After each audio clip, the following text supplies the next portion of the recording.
your main crypto Hulk channel. It might be working now. I think it is. Yep, we're live. And welcome back to the Crypto Hulk Show, everybody. I'll give you about 1 to 2 minutes to hook up. And we got Caleb Brown here today, and we're going to go over some basics. And then later, we're going to talk about how exciting the crypto market is right now. I just can't wait to talk to y'all about it. But we're going to find out what we notice is going on, and then what strategies can we take, or what strategies are each of us going to take. I'll go over some of the stuff that I'm doing right now. It's kind of good and it's kind of bad. What we want to do is take advantage of times when crypto is really cheap, because later, when this goes up, when we get laws, regulations, real world use case coming in, you're going to get priced out. So we're going to go over some of this. I'm going to let Jim start off and say a few words, and then I'll chime back in. So go ahead, Jim, and introduce yourself to the brand new people, and I'll get back here in a minute. Perfect. Yeah. Well, thanks for having me back on, Hulk. For those that haven't heard from me before, I imagine most of you have seen me. We try and do these sort of every couple of weeks. My name's Jim. I work at Caleb Brown, so I look after all things partnerships here and work really closely with great communities of ours like Crypto Hulks and act as that intermediary between this community and our brokerage team.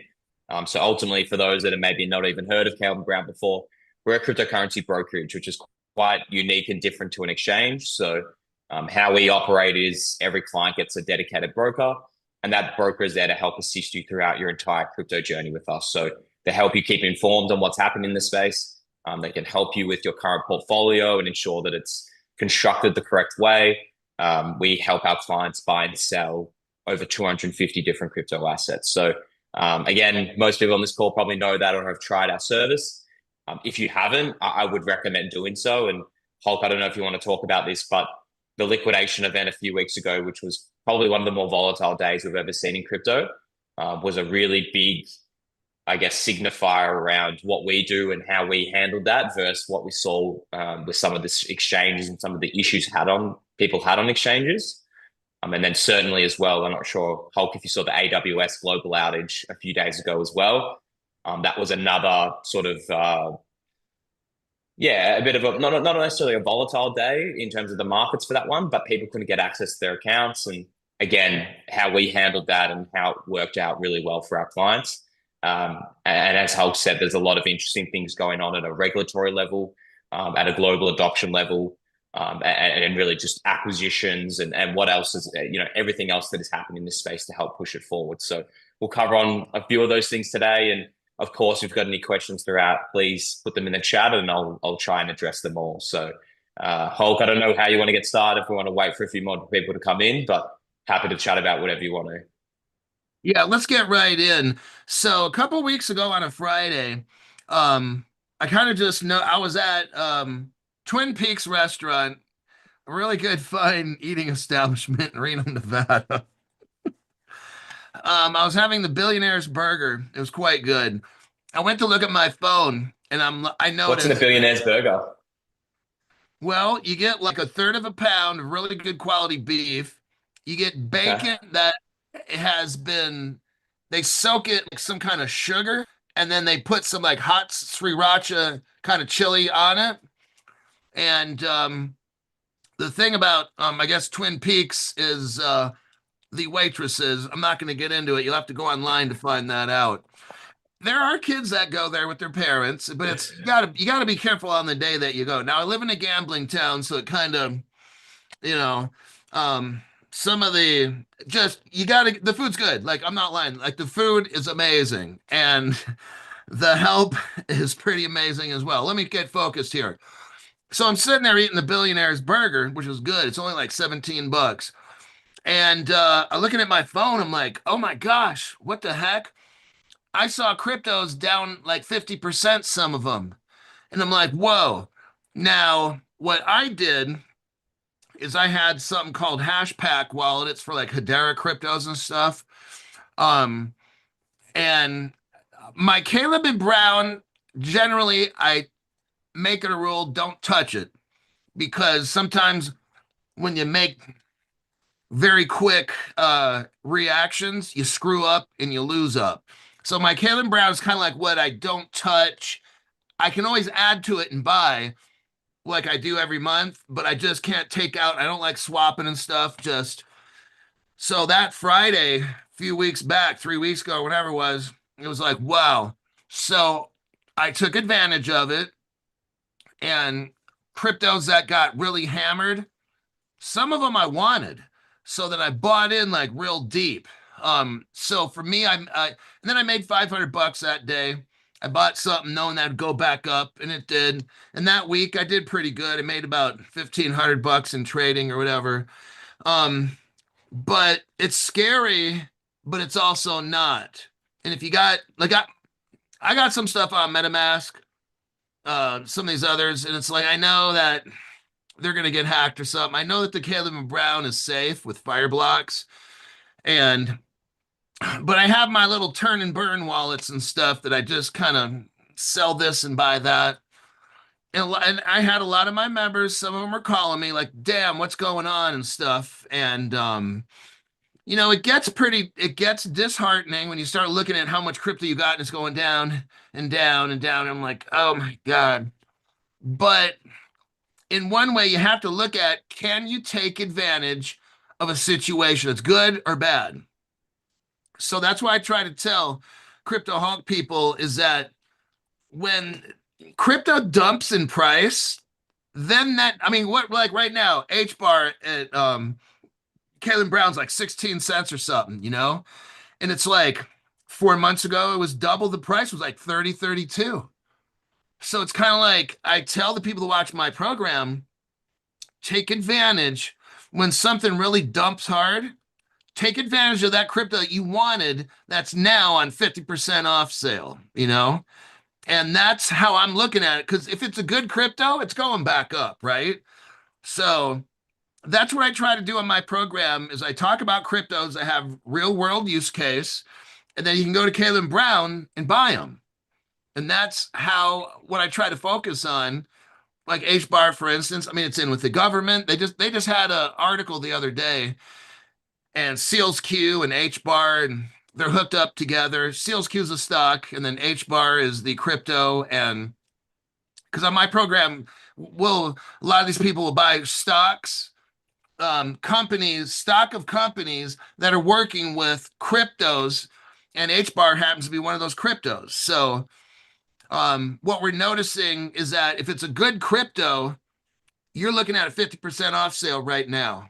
And that's a great deal. On some of these cryptos, they're cheap. So it depends to me, and what I tell the people who watch my program, it depends on how you look at something. If you're somebody who's just getting into crypto now, you can go on Caleb Brown and get crypto super cheap. You got institutional custody. This is a great time. It depends. If you're that brand new person who's just coming in, now is a perfect time to get institutional custody so you won't get hacked. You mentioned the Amazon. Okay, the Amazon.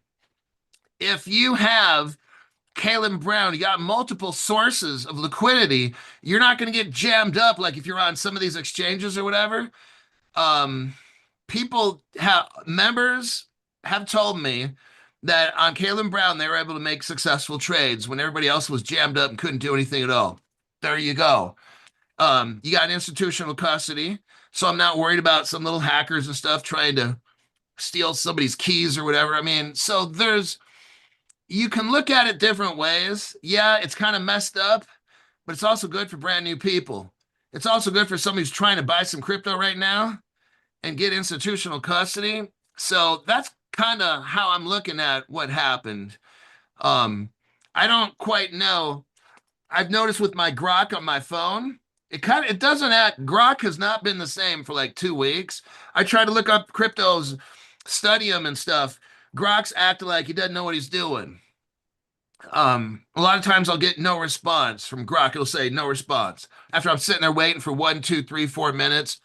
Something is going on.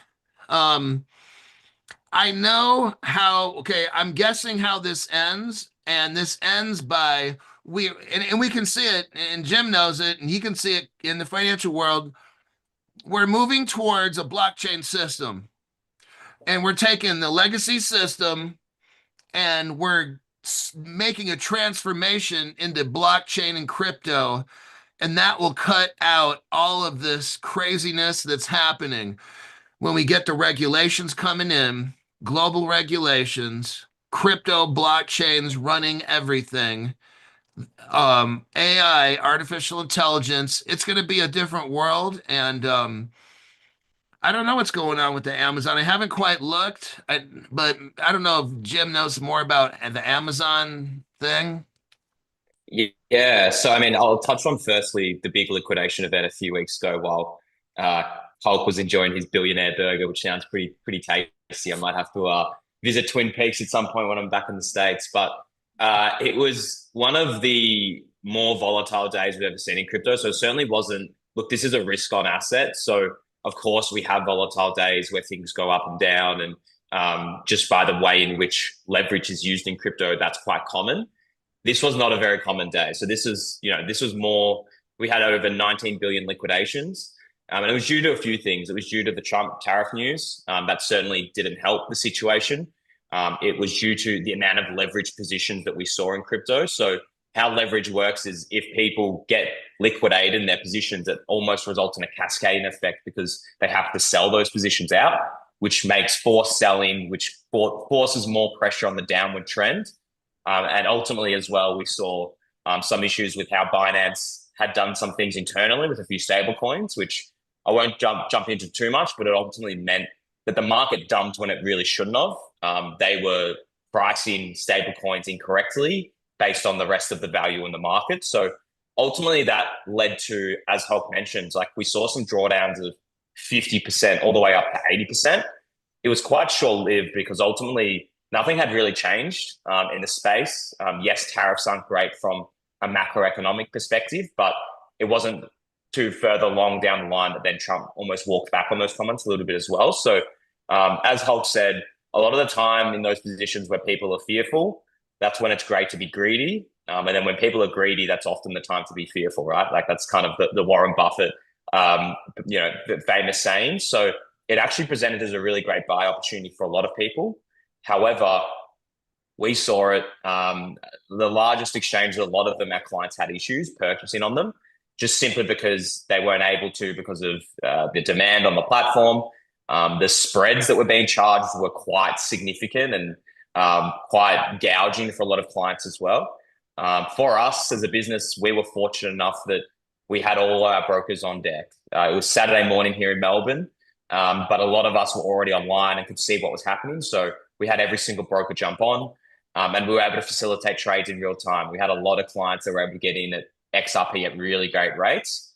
And so that speaks towards the maturity of our business and that we've been through these volatile days before and we're operationally mature enough to be able to handle them. So that was a really good day, stressful day for us, but also good in terms of how we do things internally. And then as Hulk mentioned, so earlier this week, AWS, which is the Amazon Web Service. If you think about all the biggest technology businesses and platforms and gaming, businesses and things like that, they all are operating under the AWS cloud. So the Amazon cloud, which is what most businesses around the world use, had a global outage. My evening, early sort of morning in American time. But what that ultimately meant is that most applications you actually couldn't get into because two-factor authentication was down. So, and that included Caleb & Brown. So for most of our clients, you have 2FA set up. You actually couldn't access your portal because two-factor authentication was down, which meant no one could get into their Coinbase account. It meant that most gaming platforms you couldn't get into. Essentially anything with two-factor authentication, you wouldn't have been able to access it. Now, the benefit of our service and the personalized nature of it is that our clients were still able to get trades done because they could email their broker. Email is sort of that trusty, reliable, old technology that obviously is impacted by two-factor authentication.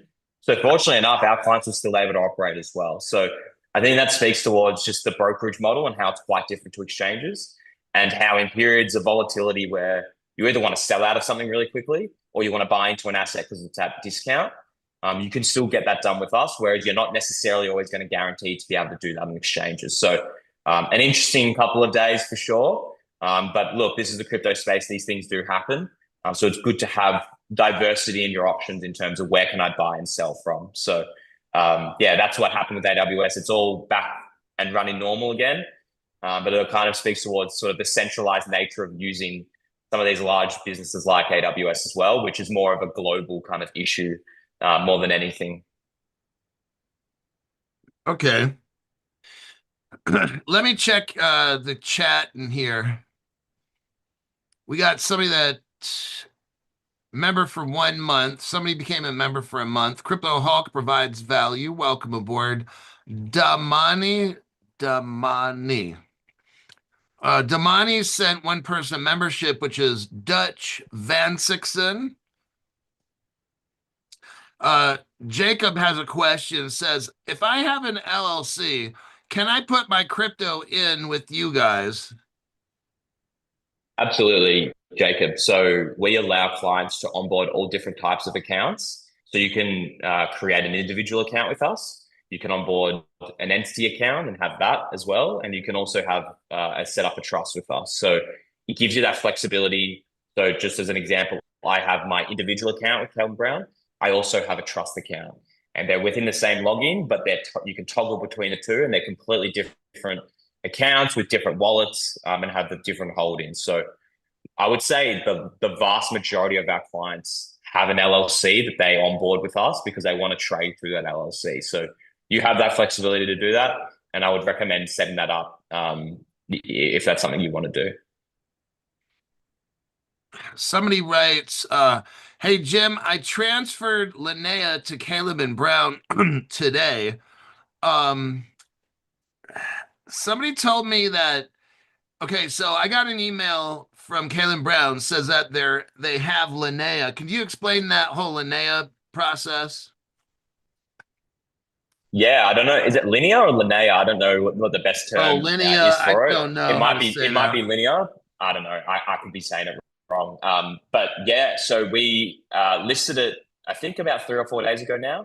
I just saw on our Twitter before this live stream that we've just made a tweet about it as well that we listed. So for all of those, I know that this community was quite interested in the asset.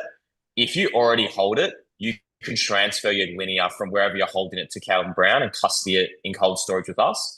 Now, the thing that I want to stress, because I know that we had a member in here that made the mistake, and it's very easy to make that mistake. When you go to deposit the linear into your Calvin Brown wallet, you'll actually see at the bottom, it'll tell you what chains we accept. Now, at this stage, we only accept on linear chain. So you can hold linear on, say, the Ethereum blockchain. You can hold it on linear mainnet. That matters. So when you're moving your linear from your own wallet to Calvin Brown, you need to make sure that you're moving it from the linear blockchain and not the ERC20 or Ethereum blockchain, which is what it's referred to. So just make sure that you're moving it over on the right chain because that's important. But if you're someone that just wants to buy into it and you have US dollars in your account or you want to swap from, I don't know, H bar into linear, you can also just do that easily in your account, or you can email your broker to get that trade done. So that's an asset that we've just recently listed. I know that there's quite a few community members in here that were interested in buying it. So you can do that now, which is exciting, and that will be stored away in cold storage for you. Okay. We get another question about Canada again. Why has Canada stopped providing Caleb Brown service? So it's more so why is Hale Brown not providing our service to Canadians anymore? It's got nothing to do with our Canadians or anything to do with our previous clients there. We love working with Canadians. Ultimately, we found it incredibly difficult to operate in that environment from a banking rails perspective. So we just had countless issues of our Canadian clients not being able to on ramp fiat to us, but we also had issues with withdrawals as well, which is just not a great user experience for everyone. And it also led to a lot of our time and effort going towards trying to work with the Canadian banks to get those issues fixed when we really want to be focusing our efforts on facilitating, our clients globally, but especially the US market, which is where most of our clients are based. So we made a really difficult decision to exit that market earlier this year. Now, these decisions are never final.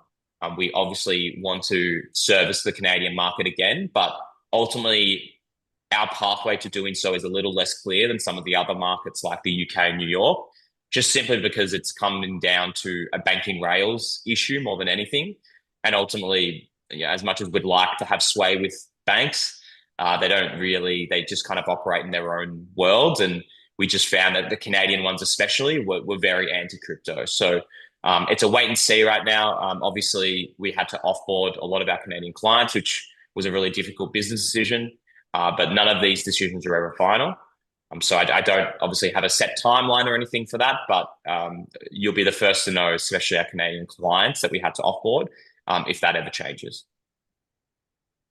Damani gave 5 people memberships: Gator Squatch, Grant Cooljack, Mike G, Leanne Christensen got memberships, and I think that is it. Private Sojourner got a membership, so that's 5. Okay.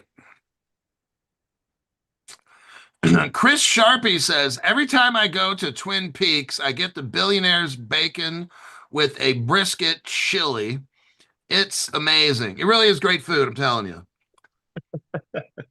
I'm gonna have to try it out now. I'm gonna the reviews are too good on it. It's kind of like you got to be careful who you go there with. You got to kind of tell them, hey, because sometimes the waitresses are wearing things that are really not appropriate for kids.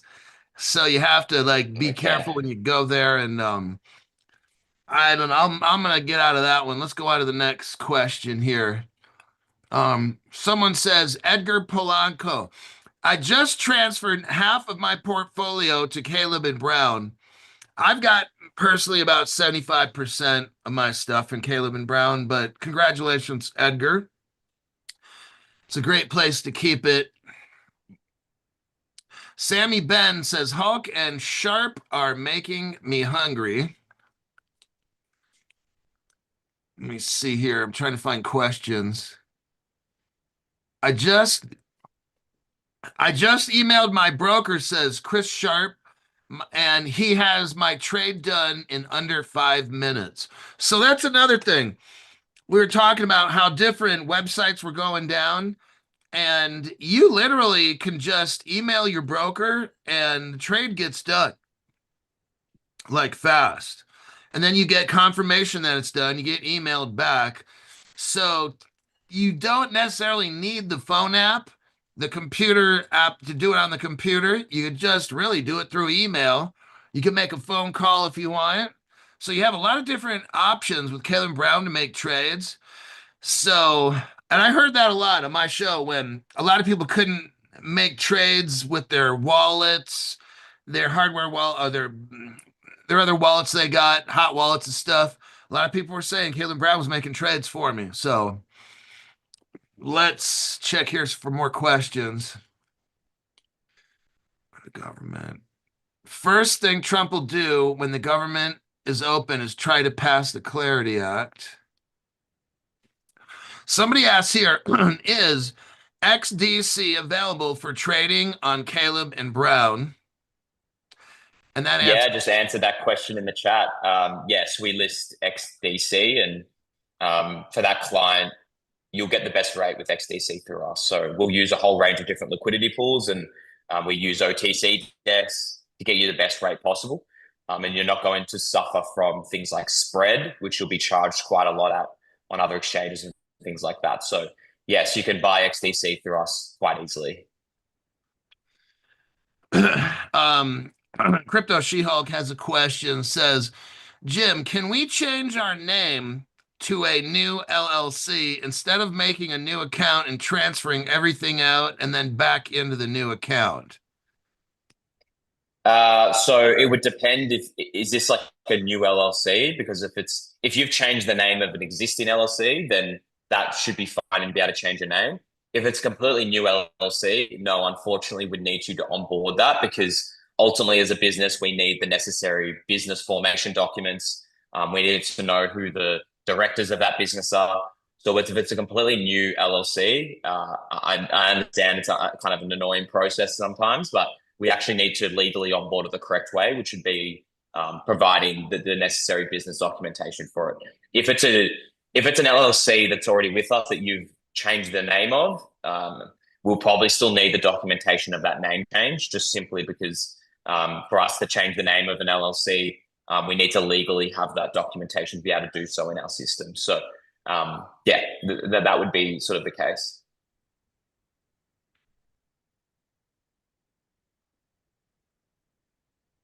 Somebody asked a question. See if I can find it again. What if this is what if an account with Caleb Brown, what if I have an account with Caleb Brown and now I want to move into an LLC? What steps do I have to take to transfer? Right. Okay. So I think the question here is that I have an individual account with Calvin Brown, and I have maybe an LLC already onboarded. I want to onboard an LLC. Unfortunately, we don't allow for the transfer of assets between accounts, and the reason for that is that they're completely separate accounts. So whilst on your front end and in your portal, you can toggle between the two. In the back end and how we do things, they're completely separated. So we don't allow for the transfer of assets between different accounts, which I understand is a little annoying, but it's just honestly, it's for safety and security, and how we do things internally. So if you wanted to move assets from an individual account to a company account, what you can ultimately do there is you could withdraw those assets from your individual account back to one of your verified wallets, and then you would actually just then deposit it into the wallet addresses of your entity account. So again, it's a pretty quick and seamless process, but yeah, it just requires you to withdraw the assets to your verified wallet and then deposit them back into the different wallets with the LLCs.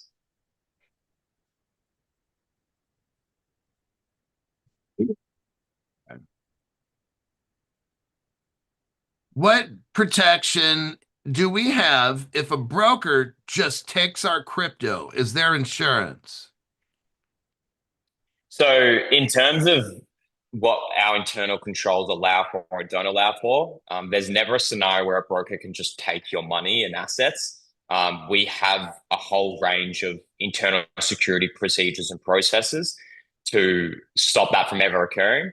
And even if they were able to, circumvent those processes, we would be able to realize it straight away. Like we are very on top of transactions that are occurring in and out of our platform. And just given the nature of any withdrawals need to be to a verified wallet of the clients, that would immediately raise, an alert in our system if something like that was to occur. So don't ever think that that would happen. It's never happened in our business. And given we're sort of 65, 70 people strong, we have very strict internal controls in place to ensure that a broker can't actually do that. Yes, they can authorize and transact trades on your behalf if you request it. But in terms of them being able to withdraw it to say their own sort of ledger wallet or their own wallet, not only are they not able to do that, but even if they were able to do that, we would know straight away. And so ultimately, if that was to occur, obviously those funds would be returned to the rightful owner, which is you as the client. So that is something that we take a lot of pride in, is our internal security controls, and also just the standard and type of person we employ here, that does not happen internally.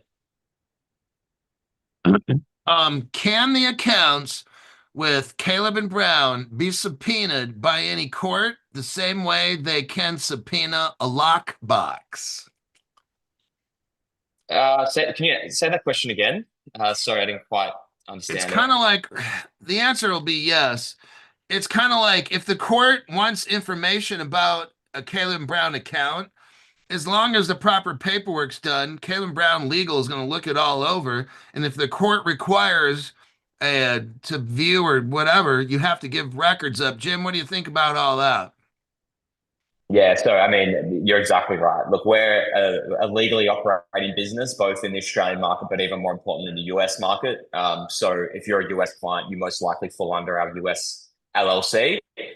We have the same obligations and duties like every other business that legally operates in the US. So if we were subpoenaed about a particular client, this question did come up around, well, I've been sued, and if I've been sued and someone subpoenas, Caleb and Brown, what would happen?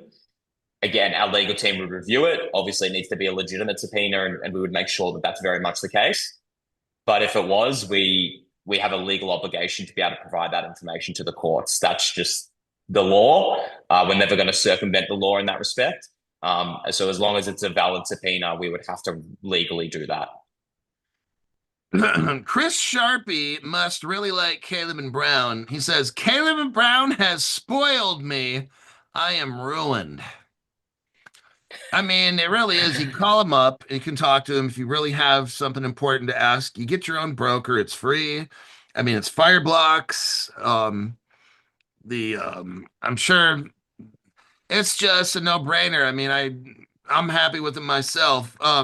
Damani asks a question. If Hulk can confirm there's XDC being sold at Caleb Brown, I will sign up. And the answer is yes. I think we just answered that, Damani. Caleb Brown has XDC crypto, so go get it right now. It's like 7 or 8 cents. Go right underneath my program. You'll see a link. Underneath the program, there's the link. Click on that and then transfer crypto. Transfer at least 500 bucks in crypto to Caleb Brown, and then you can make a trade. Let me look for another question. Yeah, so I see a question from Cable Guy around something we spoke about on the last show, from swapping LTO into EQTY. So that migration is ongoing and the deadline is up till the 30th October. Cable Guy actually spoke to one of our head guys in operations about it currently. So the migration window is from September 1st to October 30th. The new token, which is EQ2TY, sorry, it's not currently tradable on any of the exchanges, and they haven't given out any communications on it yet. So we'll likely migrate and delist LTO towards the end of this period if there's no place in order to trade EQ2TY. But at this stage, it sounds like Qcoin, which is one of the exchanges that we're working with from a liquidity perspective. Most likely that will happen before October 30th, and they're aware of that deadline. So again, just stay up to date with it. We'll let you know from a broker perspective once that's changed, and that is actually able to be migrated over. But given that the deadline is October 30th, I imagine that will happen quite soon. Sammy Ben says, Jim, what happened to Constellation DAG? I made a deposit and was told that Caleb Brown isn't taking any more Constellation. Yeah, it's really difficult for us to custody it, if I'm honest. That's really the big thing for DAG.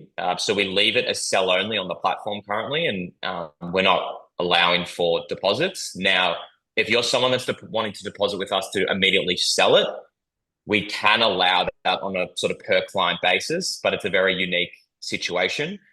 But we'd only allow for it if you're immediately about to liquidate it. So unfortunately, if you're just looking to hold DAG, you'll have to hold it on a hardware wallet or somewhere else. It's really difficult for us to custody it the way that, or the standard in which we custody all of our assets. So that's the update on DAG. If you are looking to sell it, please reach out to your broker and we can enable a deposit on it to immediately then sell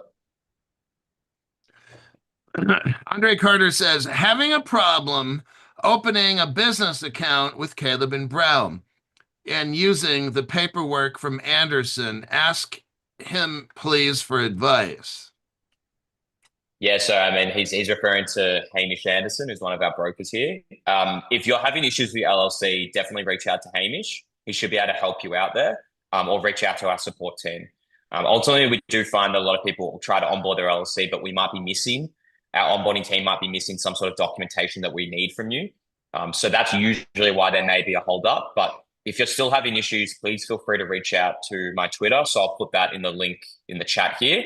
But probably best course of action initially would be to reach out to Hamish. Sounds like you might have a meeting booked with him, and he should be able to help you out and get a better understanding of what we need from you in order to onboard that LLC. Charles Looney says, hey there, Jim. We enjoy our trip to Caleb and Brown. Yeah. So I know that Charles made a trip down to our Fort Lauderdale office alongside some of our other partners, which was great to hear. So for those that aren't aware, we've just recently opened up an office within Florida in Fort Lauderdale. The key reason for that being that we want to meet more of our clients face to face. More of our focus and attention is growing our presence within the US market, and that includes obviously having offices there. So that's been set up and has been running now for a few months. It's all coming together. I think they're actually looking at expanding the office space just because we're getting more and more of our people in our Melbourne office here to move over. And just by nature of how quickly the business is growing. So that's really exciting. That means we'll probably be attending a lot more events next year. I'll likely be moving in over, hopefully at some point, maybe to the US, which I haven't actually told you that, Hulk, either. So yeah, it's a very exciting time, and it's just a great opportunity for us to meet more of you guys face to face and get that proper sort of personalized experience in person. You know, to me, that's important. Like, I know some people, they just want to do everything, either a video, a text, or something. Just, I know I come from the older way of doing stuff. I like meeting a person who's running a business. I like to talk to them. It's like making a real business deal. When you go to meet your broker, it's kind of like you meet the company, you make a connection to the company, and then you get to see the people who are part of that company. People want, I was taking classes because I was going to be a CEO of a corporation. I decided to get out of the master's program I was in. I finished 7 out of 12 classes, but one of the things I learned is that connections are important, and different people connect in different ways, and people want to become a part of something. Some people identify with the companies that, I mean, look, some people buy a Porsche, some people they want to wear a certain shirt with a certain label on it, or people want to identify or be a part of something. And I'd watch the Caleb Brown commercials, and I'm like, you know what? I kind of like those people. And I listen to what they'd say and be like, wow, that makes sense. And the approach that Caleb Brown has, it felt like I'm kind of like them. I can identify with them rather than a grayscale. And I'm not putting down any companies, rather than a grayscale. So I don't feel connected to grayscale. But when I see Caleb Brown people talking, that Mr. Jackson, I can't remember his name, but the different people that have their little, crypto in under a minute things or whatever, I can feel a connection to these people. And that's very important with business. People want to do business with a corporation they feel safe with, connected to, they can identify with. And that's what I think the reason why Caleb Brown will be successful in America is because it brings that. Like, that's what my show is. I got a top chat going here. We can ask questions. I got live shows because I like to interact with people that are either watching my show or members of my program. I like connecting with them in some way. I like for them to feel a part of the show. They can ask a question. Now you're a part of the show. When someone asks a question, they're a part of the show because now Jim responds to that question. So rather than the next best thing besides being in this room, and you will not be in my office, but the next best thing to that is being right here where you can ask a question and you get responses like that. So let me look for another question. And if Jim wanted to answer something that he saw in there, let me take 30 seconds or so to find a question here. Yeah, so someone said, can we buy stablecoins on Caleb Brown as well? So absolutely. We allow for clients to hold fiat currency with us as well. So I think we support US dollars, Australian dollars, Great British pound, euros, probably not Great British pound, but we support a whole range of assets. So you can actually just on-ramp that fiat with us and hold it with us until you're ready to enter into the market. You can also buy or hold stable coins with us as well. So USDC, USDT, RLUSD is a popular one as of recently. You can hold those assets with us. And again, you can just store them in cold storage until you're ready to make a trade, or you're waiting on the right time in the market. So yeah, you can do that flexibility of crypto and also with with fiat as well. Yeah. Eric Goldsmith, member for 31 months, he says, Caleb Brown got more deposits from me yesterday and today. Thanks for everything, Hulkster. Hold the line, guys. And then Eric Goldsmith, thank you very much for your donation to the channel. Somebody asked right here, can Caleb and Brown custody my Cypherium tokens? It's like the last question, Jim. It's the second to the last one on this. Can Caleb and Brown custody Cypherium? I don't think I bought it Cypherium on Caleb Brown yet. Yeah, I don't know if we list Ethereum. I'm actually not too aware of that asset. I would say we probably don't, just because I would have heard of it before, probably. So if you want to put through a request, you can do so through your broker, and we'll go through the process of seeing whether we can list it. Ultimately, it will depend on a range of factors, but liquidity is a really important one. And then also whether we can actually custody it sufficiently. They're probably the two main factors amongst a range of other considerations. So if we don't list it, and I think it's Musha is the name, you can go on your Kale and Brown portal and see whether we list it by typing in the name. If we don't, that's where you can reach out to your broker and we can put through a request through. So that's what I would recommend doing. Charles Looney says, Jim, did you see that Trump is talking about Australia becoming part of the United States? What? I didn't hear that. Yeah, I think he might just be. I do know that our Prime Minister, Anthony Albanese, has been meeting with Trump and they actually signed a pretty interesting natural resources deal the other day. Certainly didn't hear the part about us becoming a member of the Americas, and I certainly don't think that's going to be happening.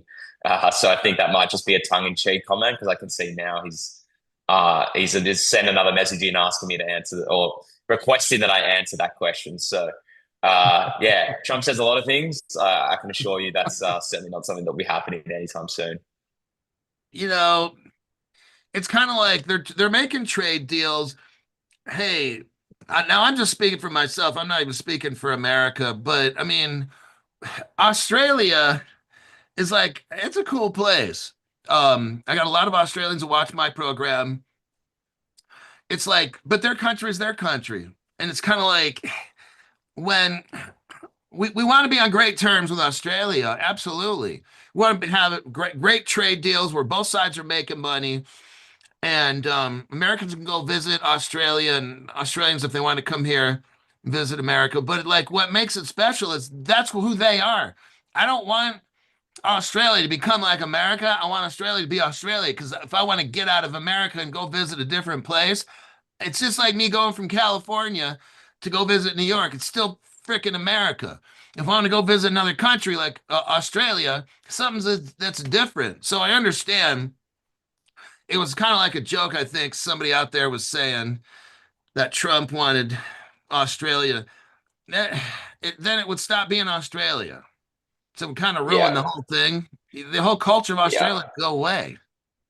Yeah, and that's certainly the case. Like we have a lot of similarities to America, and having visited there recently, there are a lot of parallels between the two cultures. But it's fair to say our culture is quite different to the American culture, and vice versa. So I don't see that happening anytime soon. It's a partnership we've had with America for a really long period of time. Obviously, we've supported America in all of the world wars so far. I think it's a very interesting, without sort of going too deep into it, just based on where we are geographically. Obviously, we're very close to China and Asia in general. So it's quite a strategic and beneficial partnership for both sides. But yeah, I don't see that happening. So I do think it was a bit of a gag comment from Charles, but yeah, we could probably move on.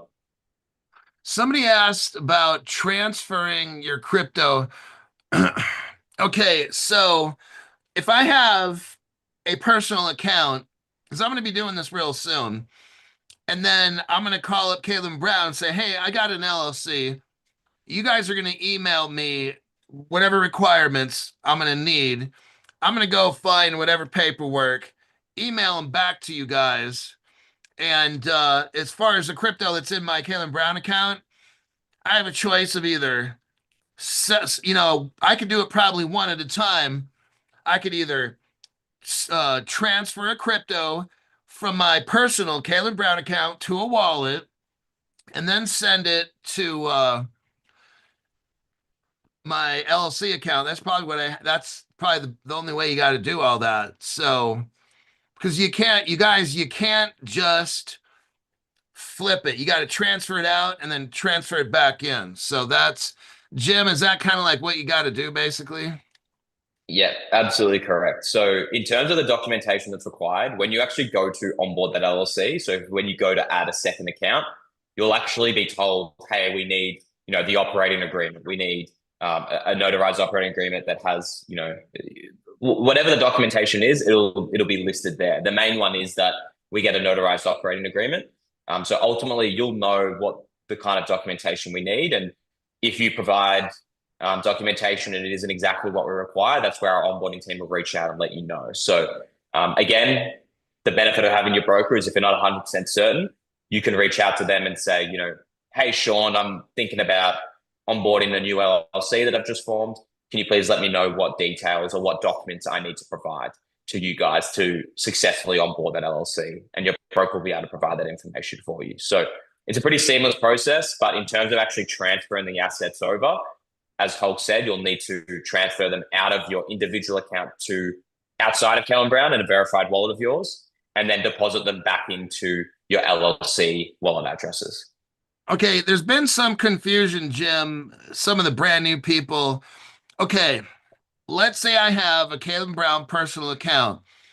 Then all of a sudden, I link up an LLC. Now it's registered with Caleb Brown.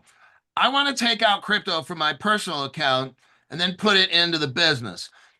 If I transfer crypto out of my Caleb Brown, put it to a hardware wallet, and then send that particular crypto back to my LLC, does that cost money, or are you guys going to take a percentage? No costs in any of that. So in terms of how our fee structure works here, it's only ever on the execution of a trade. So if you think about an execution of a trade, that's either I buy something, I'm selling something, or I'm swapping between assets. So if I'm swapping between XRP and Algorand, what that example is you just moving assets around. So if you hold XRP and you're moving it from your individual account to your verified wallet and then back to Calvin Brown, your LLC account, there's no fee for that because you're just moving the XRP from different wallets. So again, if you're someone that's completely new here and you create an account with us and you want to move assets from, I don't know, the example I'll give is Uphold. Let's say you have XRP on Uphold and you want to move that to Calvin Brown. There's no fee, at least on our end, to do that transfer. Now, I don't know what Uphold's fee structure is like. They may charge you. But if you're just moving assets around, that's not an execution of a trade. That's just a transferring assets around. So that's probably the best way to think about it. We only ever charge a fee on the actual execution of a trade. Okay, because somebody was asking me that. I'm like, no, they don't charge you if you take your crypto out of your Caleb Brown to a wallet and then send it to your LLC. There's no charge. And someone kept telling me, yes, there is. I said, no, there's not. So I just wanted to clear that up. Next, if I have, okay, XRP hits $1 million tomorrow.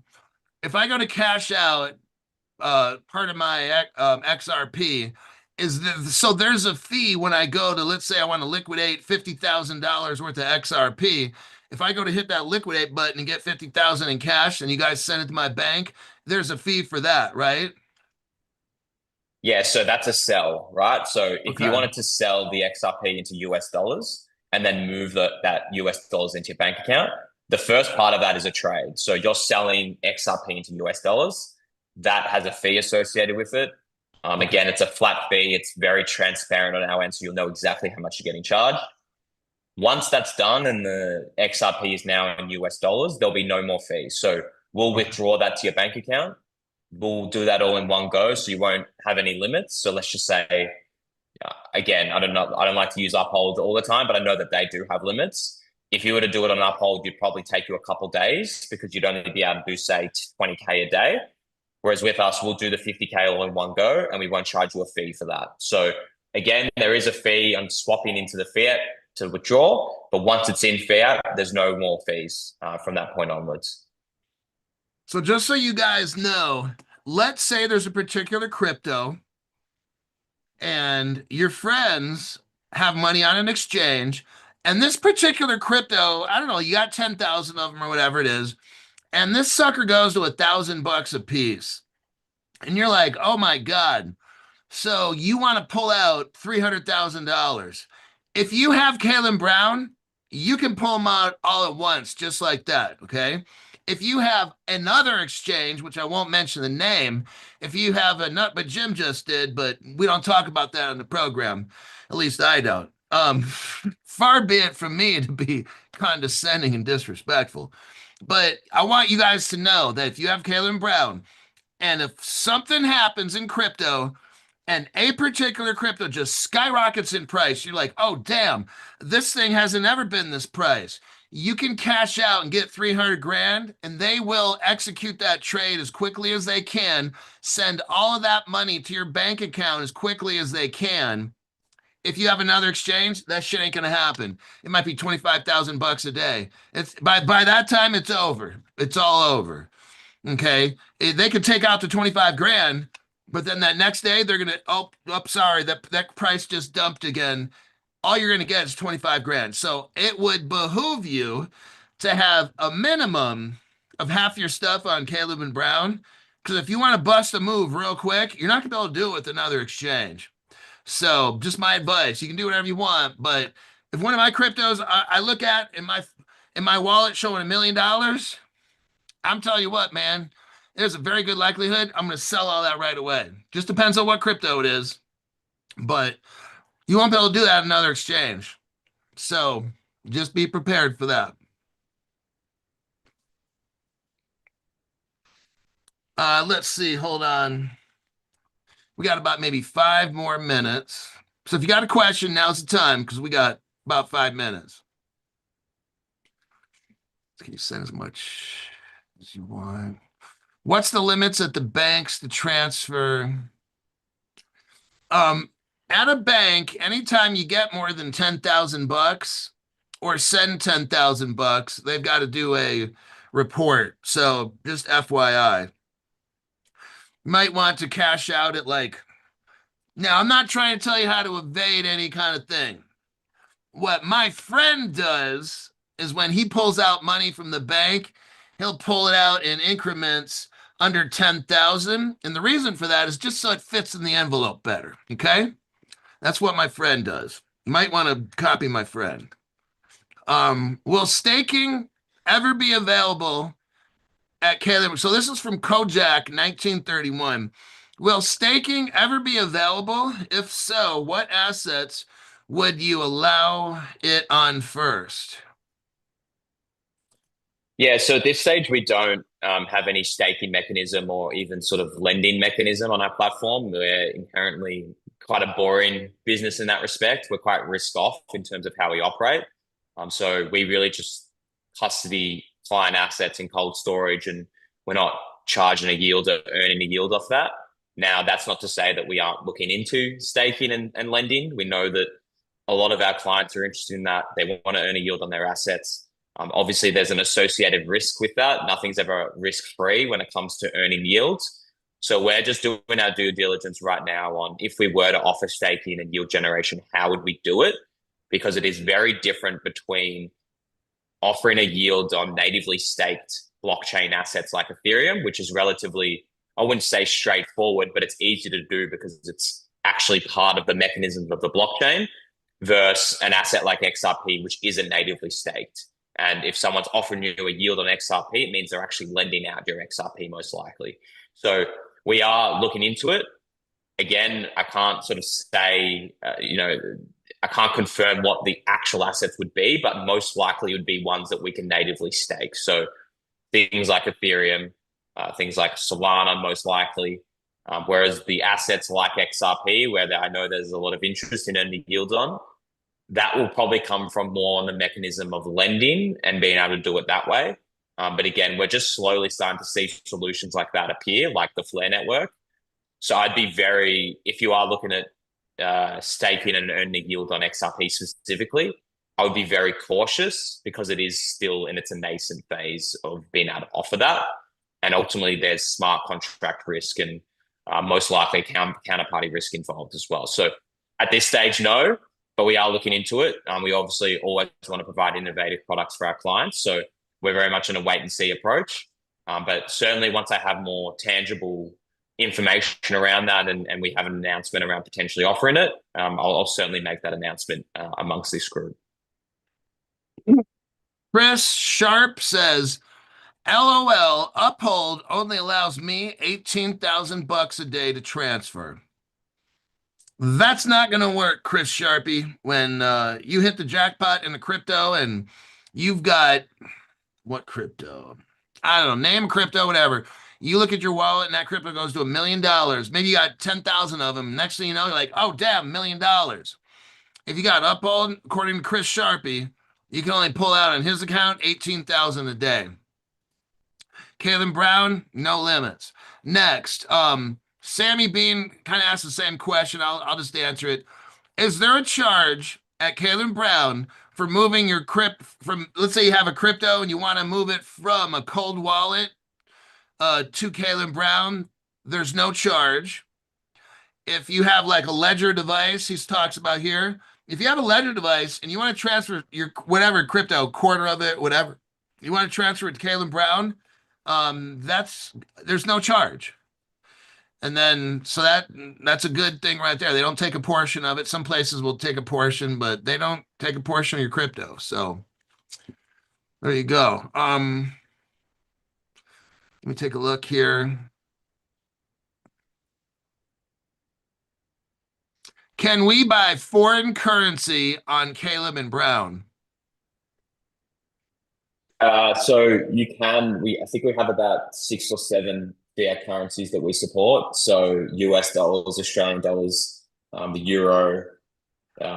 We used to have Canadian dollars, no longer. I think we still hold Great British pounds potentially. So there are a range of assets that we hold for clients, but we're certainly not like an exchange platform where we just sell in and out of different fiat currencies.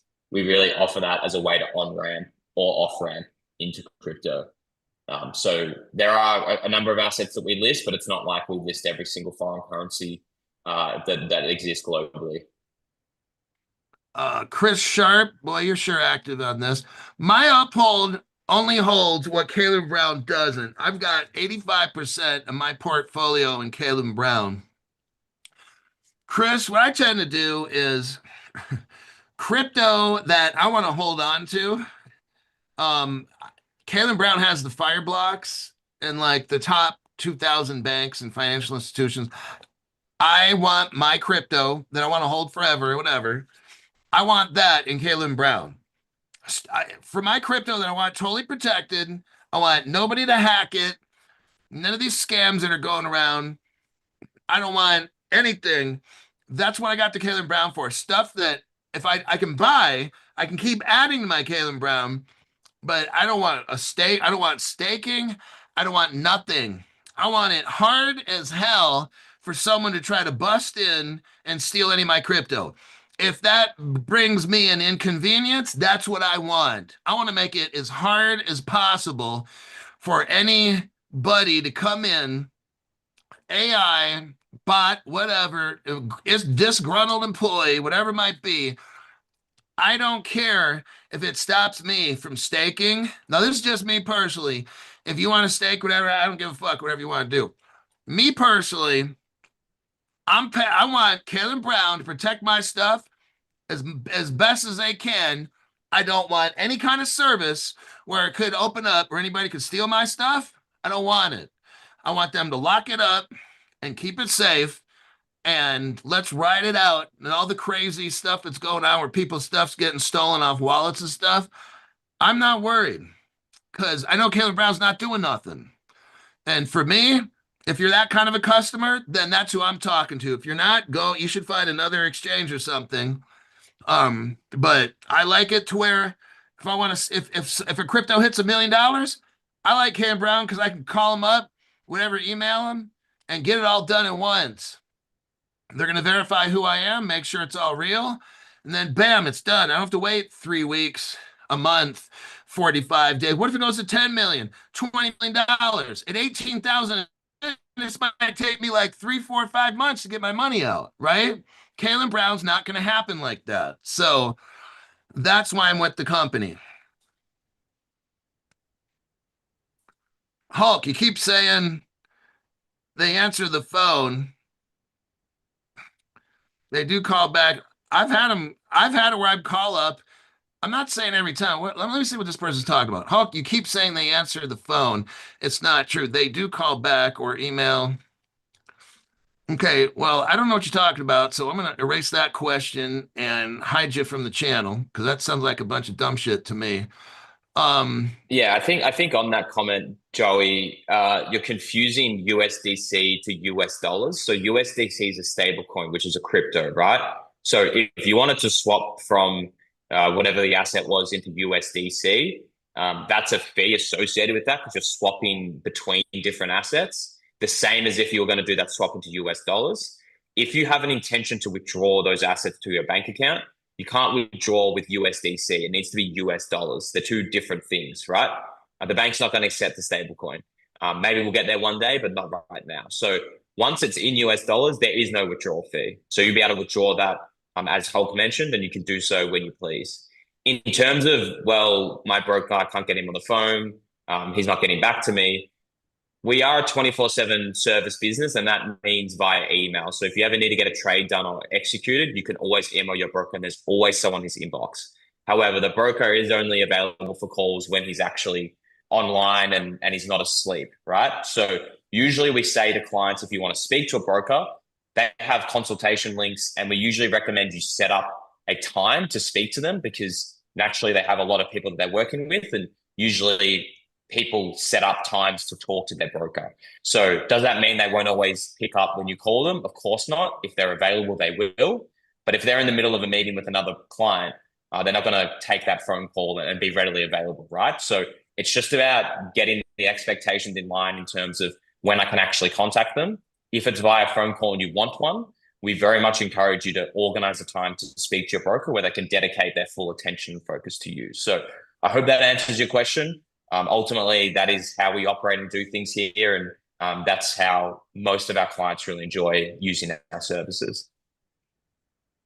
well, we're at the 1 hour mark. That is it. We had Kalen Brown here. Maybe in a couple weeks, we'll see about getting Kalen Brown back to answer all your questions. Um, let's see. I believe that's it. I'm going to kind of hold off on any more questions.